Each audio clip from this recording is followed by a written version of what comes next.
everybody, it's Dr. Amy, and this week I really want to talk for our Tuesday tip about something that's got a lot of confusion surrounding it, and that is, should diabetics eat fruit, right? Fruit is obviously sweet. It has sugars in it, fruit sugars, fructose. But most of the research, and again, the research conflicts in this area, so there's a lot of debate in the field.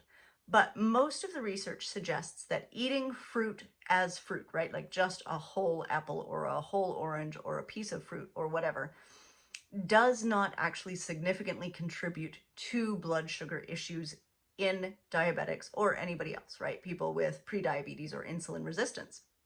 This is because although there are fruit sugars like fructose, there's also nutrients that balance those sugars. There's fibers, like pectin is very high in fruits, and there's complex carbohydrates that help to balance that sugar over time.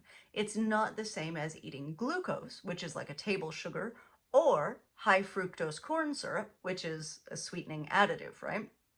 Something like high fructose corn syrup is usually added to things like, say, soda, right? And with soda, there's no nutrient value to back it up. There's no complex carbs, there's no fiber, there's no fats, there's no protein. There's nothing to actually smooth out the way that blood sugar is going to happen, right? It happens in a peak and then a drop. And that's the worst thing for people with prediabetes or diabetes. But with, say, an orange, right? It's not the same. It's not that you eat it and your blood sugar spikes and then drops.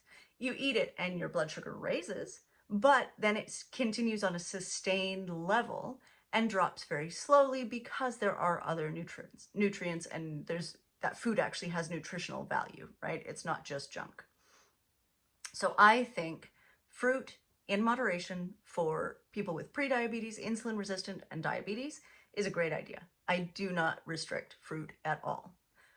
What I don't like in that population is artificial sweeteners, which is, of course, what they market to diabetics, right?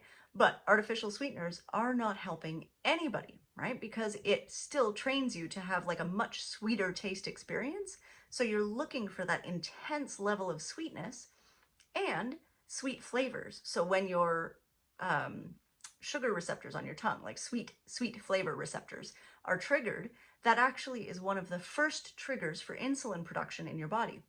And so it starts to raise the insulin levels, which means that your body needs for sugars to come in. And if they don't come in, then we have to actually elevate sugars artificially by using liver stores of sugars.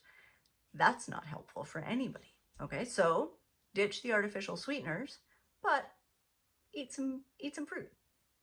How about that? Tuesday tips.